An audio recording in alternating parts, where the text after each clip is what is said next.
우선 우리 가명입니다. 김민아 씨 같은 경우는 이 병원에 찾은 이유가 뭔가요? 저 같은 경우는 악몽이라 그럴까요? 그런 것에 어릴 때부터 계속 시달려 왔기 때문에 그런 게 이제 견디기 힘든 상태가 돼서, 왜냐하면은 악몽이란 것도 흔히들 꿈을 꾸지만 그게 아주 가끔의 한 번이 아니고 아주 자주 자기가 너무 고통스러울 정도로 정신을 막 잃을 것 같은 그런 정도로 자꾸만 반복해서 괴로운 꿈을 꾸게 되면 그게 좀 많이 힘들거든요. 그래서 왜 이런 꿈을 꾸는 걸까, 그런 호기심도 생기고요.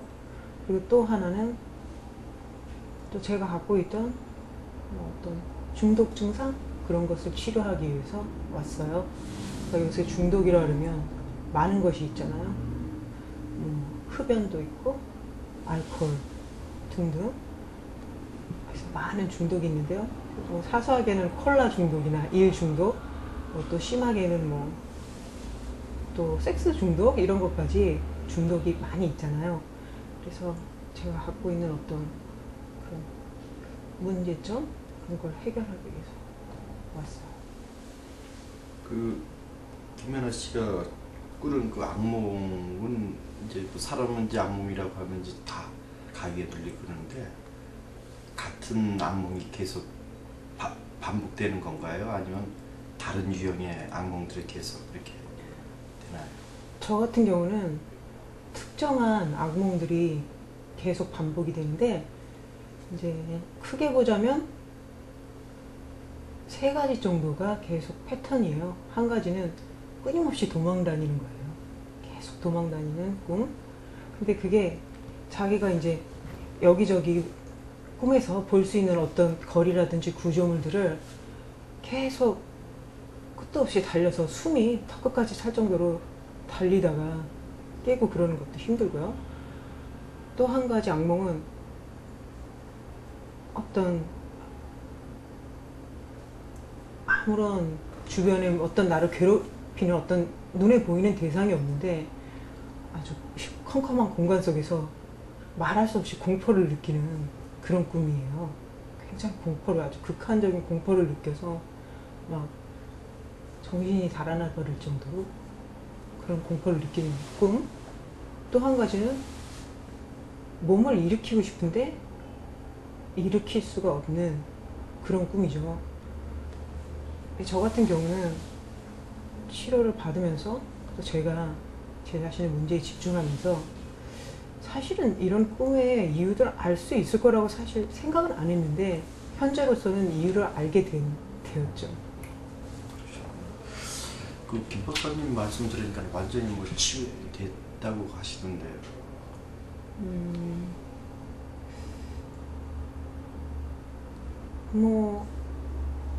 그러니까 제 생각에 여기 병원을 계속 다닐 필요는 없을 정도라고 생각합니다. 저희가 이제 그 다큐멘터리를 지금 만들고 있어요. 주어진 거는 사실은 그 어떤 자살의 그러니까 끝이 아니다라고 하는 부분을 찾기 위해서, 일부분을 찾기 위해서 여기 왔거든요. 근데 우리 김민아 씨 같은 경우는 여기서 그 최면 치료를 하면서 어떤 그 죽음에 대한 경험을 좀 하셨다는 얘기 들었습니다. 그 얘기를 좀 해주시면 좋겠어요.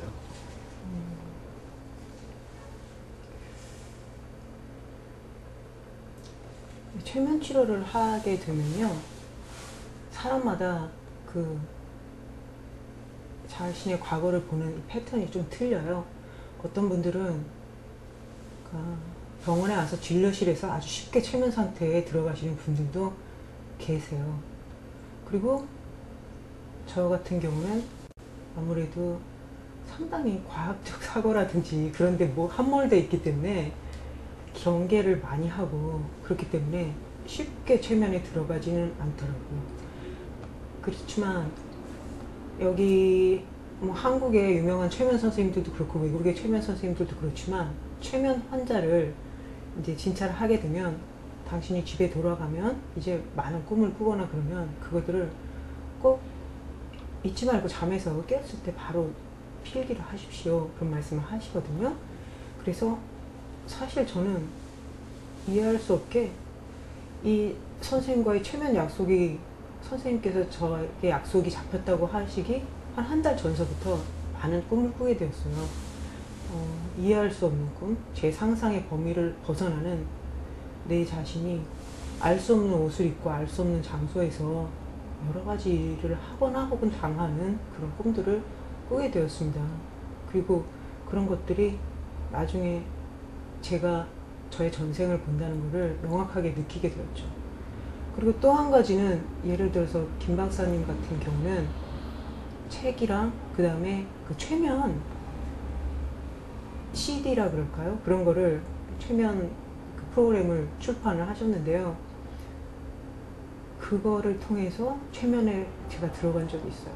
근데 저는 그거를 90년대에 사서 나도 이런 매체를 통해서 최면에 들어갈 수 있도록 노력해보자 해서 열심히 했었어요. 근데 안 되더라고요. 그래서 버렸거든요.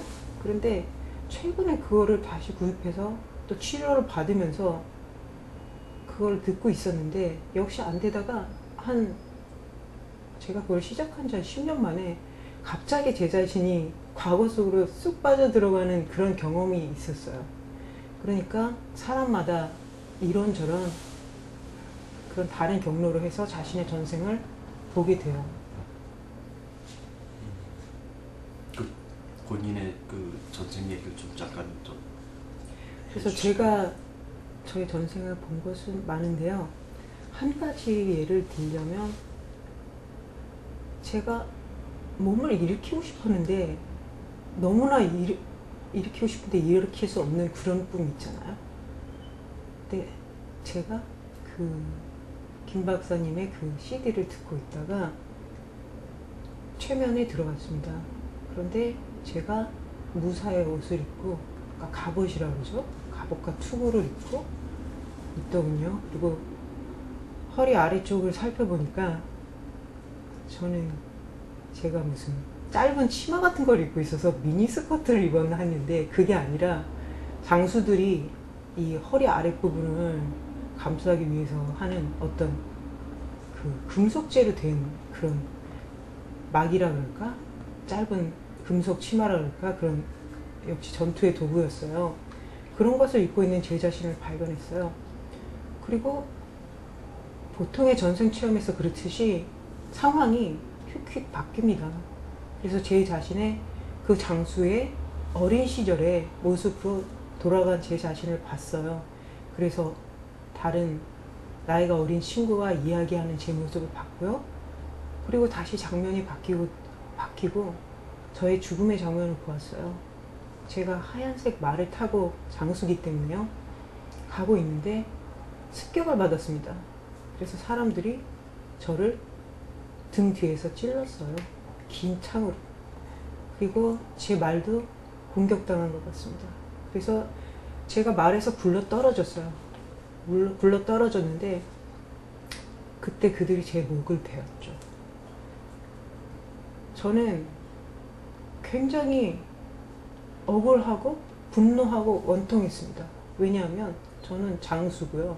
적지에 나가서 칼을 휘두르다가 장렬하게 전사하는 거는 제가 용납할 수 있습니다. 하지만 길을 가다가 적이 아니라 어떤 측근이라든지 아군에 의해서 그것도 비겁하게 기습을 당해서 나의 목을 벤다는 것이 너무나 화가 난다고 할까요? 분노했어요. 그래서 저는 몸을 일으키고 싶었습니다. 왜냐하면 기량이 있는 장수이기 때문에 칼을 휘둘려서 이놈들을 단칼에 베어버리고 싶었죠.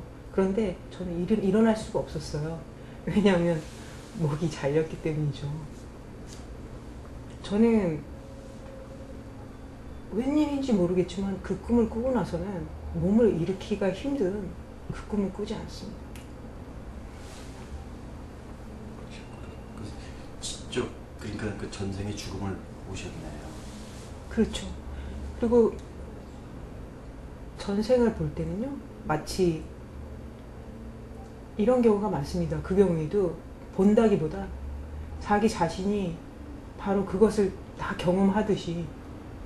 그런데 사람에 따라 틀리지만 저는 목이 발릴 때라든지 칼이 찔렸을 때 그런 아픔과 고통은 느끼질 못합니다. 근데 그 분노라든지 그런 감정은 다 느끼면서 제가 그것을 다 체험하는 겁니다. 하지만 가끔씩 어떨 때는 그 상태에서 시야가 쭉 이동하면서 거기 있는 사람들과 저 자신을 어떤 제3자의 입장에서 공중에서 그들을 보듯이 그렇게 관찰할 때도 있습니다. 최면 상태나 혹은 전생 꿈을 꿀 때나 그럴 때요. 그러면 가명입니다만 김문아 씨 같은 경우는 그 사람이라는 것이 육체로만 존재하는 것이 아니라 어떤 그 영혼도 있다. 이 부분은 뭐 절대적으로 뭐 하나의 사실 내지는 뭐 진리로 이렇게 알고 있겠네요. 보통 사람들은 그 죽으면 뭐 그냥 의학적으로 죽었다 뭐 이렇게 알고 있는데 그런 부분에 있어서는 김민아 씨는 좀 이게 사람이라는 것이 육신도 있고 영혼도 있다 이런 생각이 들지 않겠어요? 네, 그것은 저는 그것은 자신의 마음이 느끼는 것이기 때문에 제 마음이 그걸 알고 있기 때문에 저는 그거에 대해서 의심을 하지 않습니다. 의심이란 것이 있을 수가 없어요. 왜냐하면 제가 스스로 체험하고 느꼈기 때문에. 근데 사람들은 이래요. 그 영혼이 어디서 그 미신 보여줘봐 이런 말들을 한단 말이죠. 뭐 사람이야 뭐 김민아 씨가 있고 제가 있으면 사람이 있으니까 카메라 찍히는데 그 영혼 그거 어딨어 그 다 미신이라고 이렇게 얘기하는데 그런 데 대해서는 어떤 말을 해주고 싶나요? 그런 사람들한테. 예를 들어서 저는 아직 과학이 발달되지 않았기 때문에 지금 우리가 대단히 첨단 과학 사회를 살고 있다고 생각하고 있지만 19세기 정도의 사람들도 자기들은 상당히 산업이 발달한, 그러니까 굴뚝형 공장들이 만들어지기 시작할 때요, 굉장히 발달된 사회에서 첨단 과학 근대 도시에서 살고 있다고 생각했을 겁니다. 근데 그 당시 사람들이 생각하지도 못하는 화상 통화라든지 그런 걸 지금 하고 있잖아요. 근데 그 당시 사람들은 믿지 않았을지 모릅니다. 그런 게 가능하다는 것을. 그런데 저는 과학이 지금 덜 발달했기 때문이지, 과학이 더 발달되면 이런 것에 대해서 쉽게 증명을 할 수가 있을 거라고 생각합니다. 누구든지 뭐 뉴턴의 만유인력 법칙을 과학 시간에 배우듯이 이런 전생에 존재하고 그런 것을 과학적인 이론의 카테고리 안에서 분명히 배울 수 있는 날이 올 거라고 생각합니다. 지금 그런 이제 아까 한 3가지 정도의 악몽을 꼬셨다고 하는데 네. 현재는 어떻습니까? 현재는 그런 악몽을 거의 꾸지 않습니다. 사실은 최근엔 전혀 꾸지 않았어요. 그런데 제가 여러분들에게 말씀드리고 싶은 거는, 최면 치료는 굉장히 유용한 치료입니다. 여러분들이 문제가 있는 것을 해결해 줄 수 있는 첫 번째 스텝이 될 수 있어요. 그런데 자기 자신의 어떤 문제점이나 괴로움, 그런 거를 치료해보겠다, 난 이 문제를 풀고야 말겠다는 자신의 적극적인 의지, 그 다음에 자기 자신의 문제에 대해서 틈나는 대로 자꾸 생각해보고 명상해보는 것, 그런 것이 없으면은 그런 자신의 문제점이 깨끗하게 풀리지는 않는다는 거예요. 저희가 특히 이제 좀 적극적으로 좀 구체적으로 얘기하면 자살에 관한 얘기들을 좀 주로 다루고 자살을 시도했던 사람들을 만나고 그러는데, 우리 저 가명입니다만 김민아 씨께서는 그런 사람들에 대해서 뭐 생각이나 또 하실 말씀은 없으세요? 사실은 저도 자살이라든지 혹은 살인 그런 충동에 시달린 적이 있습니다. 특히 청소년기에는 빈번하게 시달렸어요. 왜 공부에 집중해야만 할 청소년기에 그런 충동이 더 강하게 생기는가? 그거는 사회 구조적인 문제가 있기 때문이죠. 학생들을 가두어두고 공부를 시키고 1등이 1등 성적대로 줄 세우는 과정 속에서 저희가 학생들의 여러 가지 그 억제된 그런 분노라든지 그런 것들이 폭력이나 그런 것으로 표출되는 경우가 많거든요. 또 학생들은 성적으로 평가되는 과정에서 비인격적인 대우를 받을 때가 많아요. 예를 들어서 저 같은 경우는 학교 다닐 때 구타를 경험했습니다. 그것이 한참 공부를 해야 될 고3의 나이 때 이루어진 것이었기 때문에요. 예를 들어서 반 친구들이 만우절날 그냥 선생님께 아주 간단한 장난 같은 거 하지 않습니까?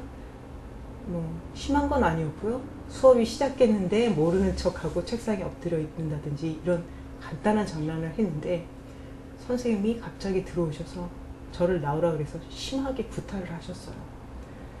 그래서 그때 저의 반 친구들은 굉장히 정신적인 충격에 휩싸였고 자신들이 잘못한 것 때문에 제가 대표로 맞았다고 생각해서 많은 죄책감을 느꼈습니다.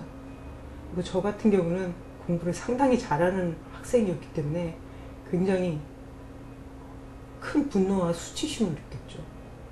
그런데 사실은 선생님들이 학생들을 때릴 때는 사실 이유가 있습니다. 그러니까 자기 자신의 어떤 분노라든지 성적인 판타지라든지 그런 것의 해소 방법으로 학생을 때릴 때도 많이 있습니다.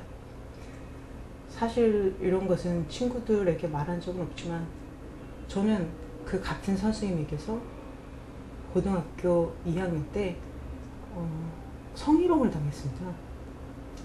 그러니까 학생들이 다 가고 난 복도에서 제가 학생회 임원이었기 때문에 회의를 소집하고 친구들을 회의가 끝나고 내보내고 혼자 조용히 생각할 게 있어서 잠시 생각하다가 나왔을 때 교무실이면 복도에 학생도 선생님도 안 계셨어요. 그런데 선생님이 갑자기 어깨에 손을 얹고 이상한 분위기를 만드시는 겁니다. 그래서 도망가려고 했더니 손을 잡으시더라고요. 그래서 저는 막 도망갔죠. 그런데 그때 선생님이 굉장히 불쾌한 표정으로, 사실 불쾌한 건 저였거든요. 저를 쳐다보더라고요. 그런데 그런 일이 있고 저는 그 선생님을 좋아할 수가 없고요. 또 그 선생님도 자기가 원하는 그런 것을 얻지 못했기 때문인지 갑자기 아무런 이유 없이 구타의 대상이 되었습니다. 그때 청소년들이 인생에서 경험이 없기 때문에요. 저처럼 소위 말해서 공부를 잘한다 그러는 학생도 이성적으로 대처하게 되질 않아요. 그래서 그럴 경우에 정말 누군가를 나에게 나쁜 행동을 한 선생을 죽이고 싶다. 그런 청소년이 굉장히 단순한 결론에 도달하게 되는 거죠. 그리고 내 인생도 끝내고 싶다. 그런데 제가 그렇게 실행하지 않은 이유는 이제 와서 생각해보면 사실 전생에 제가 성적인 그런 성적인 추행을 당하고 자살한 적이 있습니다. 그런데 아마 제 영혼은 거기서 배웠겠죠.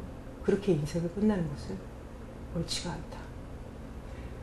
그것은 지금 생각하는 거고요. 그 당시에는 너무너무 정말 살해 충동, 그리고 내 인생도 끝내고 싶은 그런 충동에 휩싸였었습니다.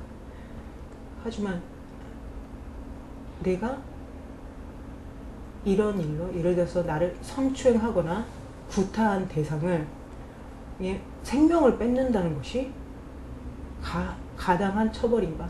그 사람이 내게 저지른 범죄에 대한 적당한 처벌인가? 그것이 제가 판단이 서지가 않았습니다. 난 아직 어리니까 조금 더 생각해보자.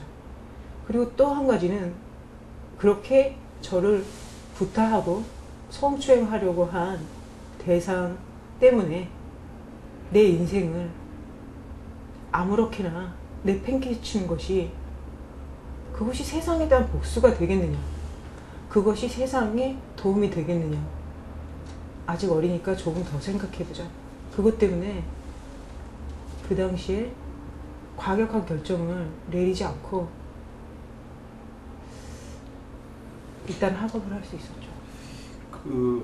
그러니까 전생 체험은 한데 좀 이해가 안 되는 게 아까는 장수 갑옷 투구 입은 장수 네. 그 얘기를 했다가 지금은 또 성추행 당해서 뭐 자살을 그게 매칭이 좀 안 되는데. 사람은 전생을 예를 들어서 바로 이전의 전생이 하나만 있는 게 아니라 여러 개의 인생을 반복합니다. 제가 경험한 바로는요, 제가 보고 경험한 바로는, 그러니까 지금 현재 저는 여자인데요, 그 장수로서 살해를 당했을 때는 남자였습니다. 또 일본의 장수였습니다. 그리고 제가 여성으로서 마을의 사람들에게 성적인 폭행을 당하고서 죽었을 때는 여성이었습니다. 한국의 여성이었습니다. 고려시대라고 생각합니다. 그런데 제가 꿈에서 보았을 때 제 의상이 제가 알고 있는 조선시대의 의상과 그다지 다르지 않아서 잘 모르겠습니다, 정확하게. 근데 저는 고려시대라고 느끼고 있는데 혹시 고려시대 또 어느 시점부터는 조선시대와 의상이 그리 다르지 않았나 하고 생각하는데, 제 꿈으로 봐서는요, 만약에 그렇다면 고려시대일 수 있는데 그것은 저는 의상 전문가가 아니라서 모르겠습니다. 그러니까 그 전생을 한 두 번 이렇게 경험하시군요. 저는 수없이 많은 전생을 보고 수없이 많은 전생을 경험했습니다. 그건 굉장히 저는 여러 개의 전생을 봤기 때문에요, 그걸 일일이 다 말씀드릴 수는 없습니다. 또 제 사생활이기도 하고. 그 혹시 그러면 종교 이 전생 얘기하니까 불교이신지요? 아니요, 저는 종교가 없습니다. 종교가 없고 그냥 이성적인 사고, 과학적인 사고를 쭉 중시하는 집안에서 또 그렇게 살아온 사람입니다. 네, 됐습니다. 김영호 선생님도 애먹으셨을 텐데, 처음에 기억 최면에 이제 들어가고 나서는 주로 여성일 때의 삶을 기억했습니다. 처음에 기억한 건 프랑스에서의 여성이요.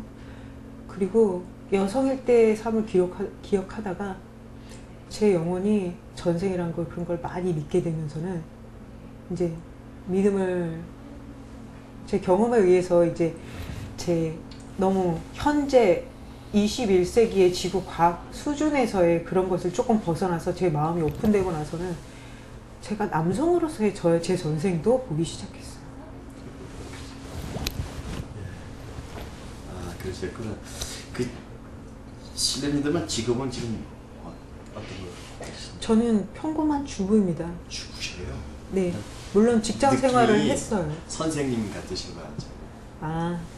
저는 이공계 쪽으로서 이렇게 엔지니어라 그럴까? 그런 쪽 직업을 가지고 있었고 지금은 주부입니다.